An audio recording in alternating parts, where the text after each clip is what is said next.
Hello दर्शकों, कैसे हो। मैं अब लाइव आ चुका हूँ। कुशल मंगल खुश रहो सभी, मैं यही भावना करता हूँ। फॉलो सब्सक्राइब करो न करो ये तो आपकी मर्जी है, पर ध्यान लगाकर, चित्त लगाकर, मन लगाकर, दिमाग लगाकर, माइंड लगाकर सुनते रहो।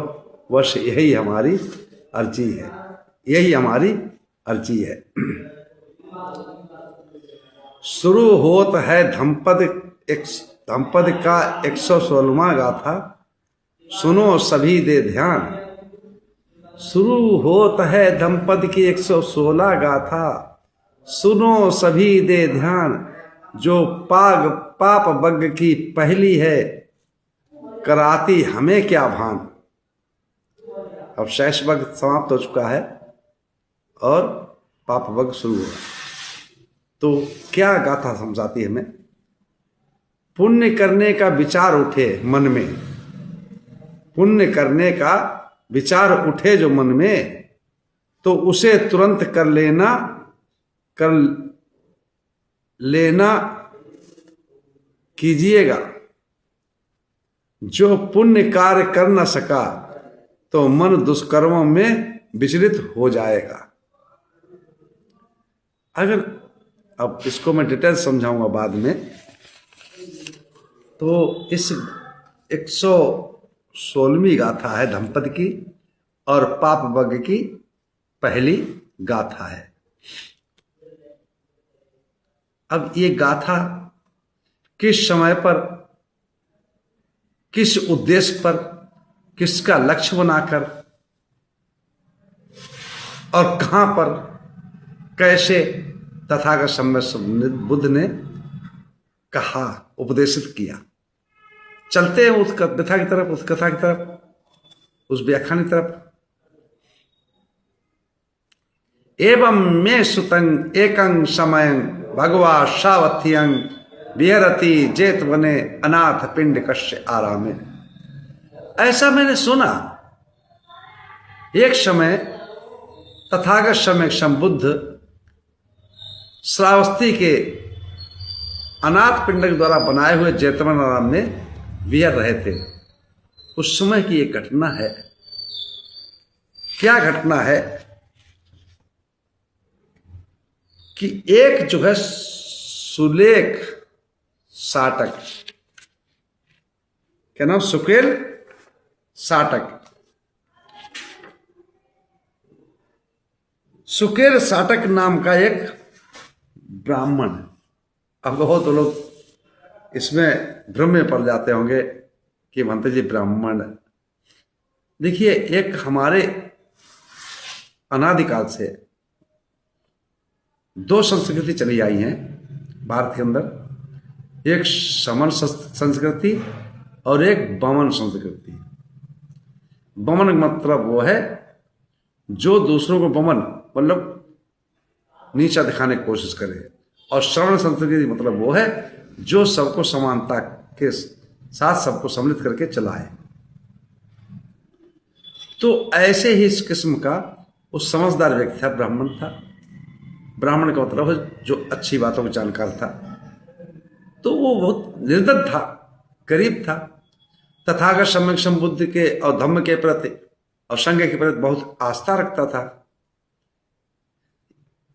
उसके पास निर्धन होने के कारण उसके पास केवल एक ही ऐसा अच्छा वस्त्र था जिससे वो ओढ़ के ले या उसकी पत्नी ओढ़ ले, कहीं समारोह में जाएं या किसी रिश्तेदारी में जाएं या किसी मेहमान नवाजी में जाएं, है ना।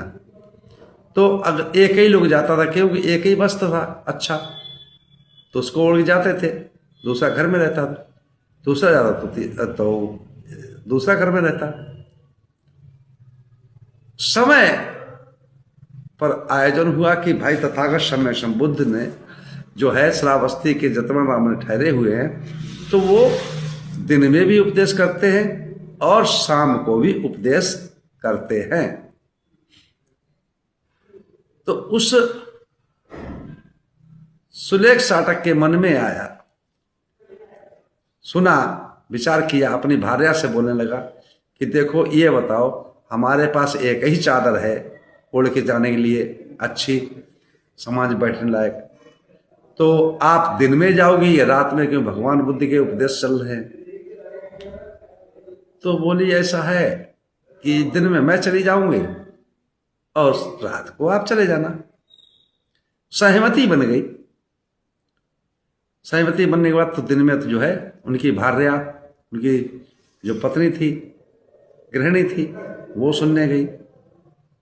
शाम के वक्त में वो वापस आ गई, तो शाम को जो है उसी दुशाला को जोड़ करके, उसी चादर को ओढ़ करके वो ब्राह्मण जो था वो जाता है चेतवन में, तथागत संबुद्ध के उपदेश सुनता है, प्रवचन सुनता है, और उसको ज्ञान का मार्ग इतना अच्छा लगा और उस पर आरूढ़ हुआ, श्रोतापन हो जाता है। और श्रोतापन होने के पश्चात सुनते सुनते वो भाव विभोर हो जाता है। अंत समय जब होता है तो लोग तथागत समय को उपहार देते हैं। कोई फूल देता है, कोई कपड़े देता है, नाना प्रकार की वस्तुएं उपहार में, भेंट में देते हैं। अब वो पवन सोच रहा कि मेरे पास तो कुछ है ही नहीं, मैं तो दूं तो क्या दूं, कैसे सम्मान करूं, किस प्रकार से मैं भगवान बुद्ध की पूजन करूं, पुण्य कार्य करूं, कैसे पुण्य लाभ प्राप्त हो मुझे। सोचने लगा कि मेरे पास ये चादर तो है, बहुत सुंदर है, क्यों ना मैं इसको ही अर्पण कर दूं तथागत समय संबुद्ध। फिर विचार उठा कि नहीं नहीं, एक ही तो चादर है हमारे घर में, अगर हम ओढ़ कहीं जाते हैं तो हम ओढ़ के जाते हैं, और हम नहीं जाते हैं तो हमारी घरवाली, गृह पत्नी, गृह देवी, गृहिणी जाती है ओढ़ के। ऐसी एक चादर जहाँ कहीं कोई मेहमान नवाजी हो, कोई रिश्तेदारी संस्कार हो, शादी विवाह हो या कोई कार्यक्रम हो, उसमें जाते हैं तो एक ही लोग जाता है। अगर हमने इसको दे दिया तो हम बिल्कुल बेकार हो जाएंगे, कोई नहीं जा पाएगा कहीं। फिर मन में विचार उत्पन्न हुआ कि नहीं नहीं, ऐसा नहीं है, तथा जो होगा देखा जाएगा, हम तथागत समय संबुद्ध को अर्पण कर देते हैं कि अगर पुण्य कार्य करना है तो हम क्यों ना कर लें।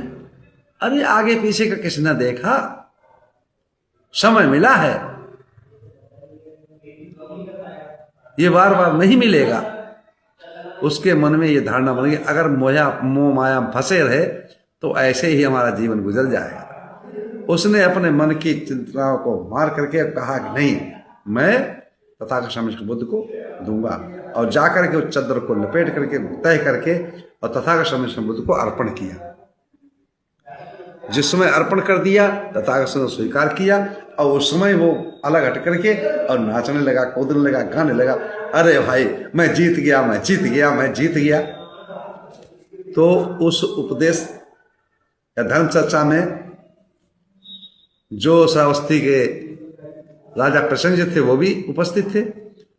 तो उन्होंने जब सुना, अरे भाई इसने क्या जीत लिया, किसको जीत लिया, कौन से राज्य को जीत लिया, किसको पराजित कर दिया, तो उसने जाकर के पूछा उससे कि भाई तूने क्या जीत लिया, इतना खुश हो रहा है, इतना मगन हो रहा है, इतना प्रसन्न हो रहा है, इतना प्रफुल्लित हो रहा है। उसने कहा देखो, मैंने आज अपने मन को जीत लिया। मेरे पास एक ही चादर थी जिसे मैं ओढ़ता था, कहीं जाता था तो मैं ओढ़ के जाता था, और जब मैं नहीं जाता था तो मेरी पत्नी जाती थी तो वो ओढ़ के जाती थी। वो मैंने तथागत समय बुद्ध को भेंट कर दी और मैं जीत गया, अपने मन को जीत लिया। मैंने दुष्कर्म तरफ नहीं जाने दिया, मैंने मुंह त्याग दिया, लालच त्याग दिया, इसको जीत लिया, राग को जीत लिया, द्वेष को जीत लिया, मोह को जीत लिया, लालच को जीत लिया, लोभ को जीत लिया। अरे भाई, उसी समय राजा प्रसन्न जी अपने नौकरों को आप आदेश देते हैं कि जाओ इनके लिए 2 चादरें लेके आओ बढ़िया सी। वो दो जोड़ी कपड़े लेके आए, जब उन्हें पता लगा कि भाई इनके घर में कुछ नहीं है, नौकरों से पता लगा ले खुफिया एजेंसी से, तो उन्होंने 2 जोड़ी कपड़े मंगा के दिए। उसने क्या काम किया, वो तथागत समय बुद्ध को अर्पण कर दिए। फिर 4 जोड़ी मंगा के उन्होंने दिए, वो भी उसने भगवान बुद्ध को अर्पण दिए। फिर 8 जोड़ी मंगा के दिए, वो भी भगवान बुद्ध को अर्पण दिए कर दिए। फिर 16 जोड़ी मंगा के दिए, वो भी अर्पण कर दिए भगवान बुद्ध को।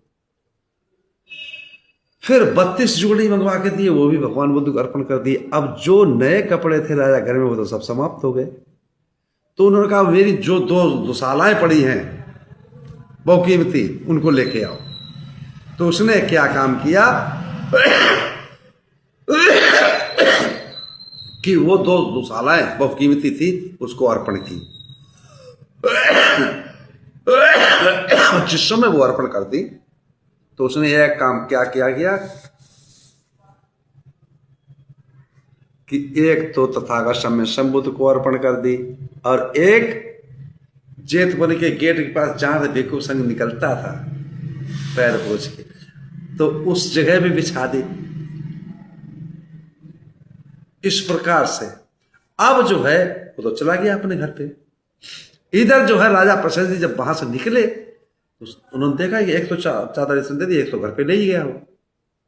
जब वहां गेट के पास पहुंचे, देखे भिक्षु संघ जहां से निकलता है, भाई एक व्यवस्था बनाई जाती है कि जहां से उपासक निकलते वो रास्ता अलग होता, जहां भिक्षु संघ निकलता वो रास्ता अलग करते हैं। तो भिक्षु जहां पैर पहुंचते थे उस जगह पर उसको बिछा दिया।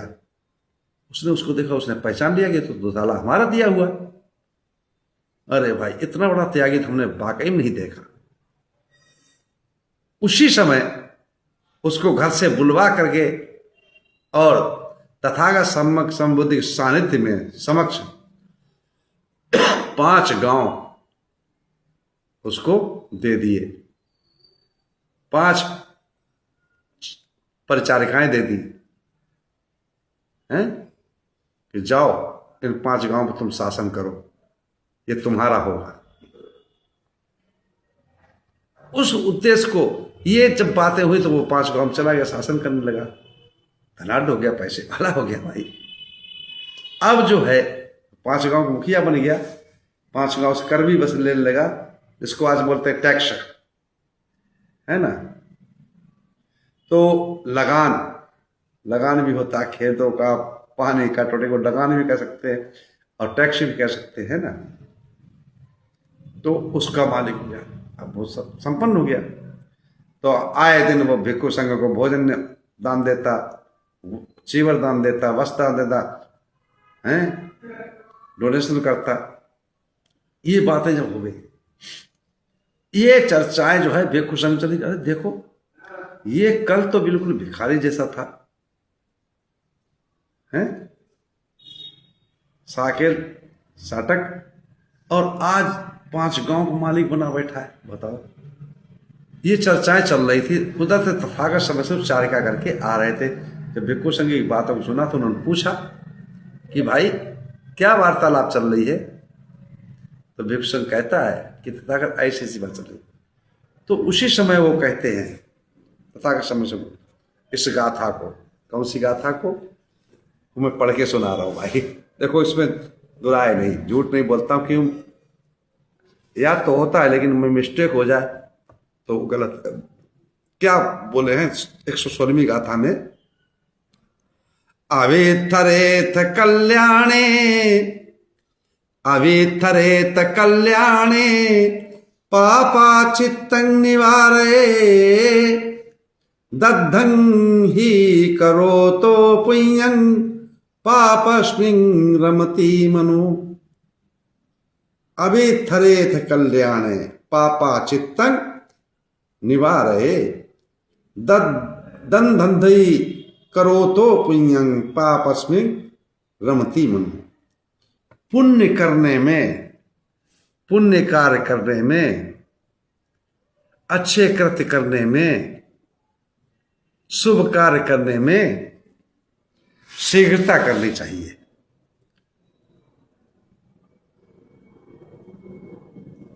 पाप को चित्त से हटाएं। पुण्य कार्य को धीमी गति से करने से जो पुण्य कार्य है, अगर धीमी गति से सोच लिया अब ये नहीं करेंगे बाद में करेंगे, फिर जो मन में विचार दूसरे उत्पन्न हो जाते हैं, लालच उत्पन्न हो जाता है, लोभ उत्पन्न हो जाता है, तो पाप कर्म तरफ बढ़ने लगता है। तो इसलिए पुण्य कार्य को जितनी शीघ्रता हो सके उतना शीघ्रता से करना चाहिए, है ना। अगर मन में विचार उठा और नहीं किया तो वह पाप कर्मों की तरफ भाग जाता है, दुष्कर्मों की तरफ भाग जाता है। तो इस गाथा का ये अर्थ था, आप लोगों ने समझ लिया। जैसे मैंने पहले गाथा में कहा भी था, आपसे समझाया भी था, बोला भी था कि पुण्य करने का विचार रहे उठे, पुण्य करने का विचार उठे तो उसे तुरंत कर लेना, कर लीजिएगा। पुण्य कर्म करने का विचार उठे तो उसे तुरंत कर लीजिएगा। जो पुण्य कार्य कर न सका तो मन दुष्कर्मों में विचलित हो जाएगा। आप अपने मन में विचार करके देखिएगा कि सत्य है असत्य है। अगर आपको अच्छी लगे, सत्य लगे, तब मानिएगा, अन्यथा मेरी बात को मत मानिएगा। इसी बात साथ मैं अपनी वाणी विराम देता हूँ। आप सब लोग मंगल हो, कल्याण हो, सुखी जीवन हो, निरोगी काया हो, दुख दूर हो जाए, सुख से वास करो, हमेशा प्रसन्नचित्त रहो। आप सब लोग मंगल हो, मंगल हो, मंगल हो।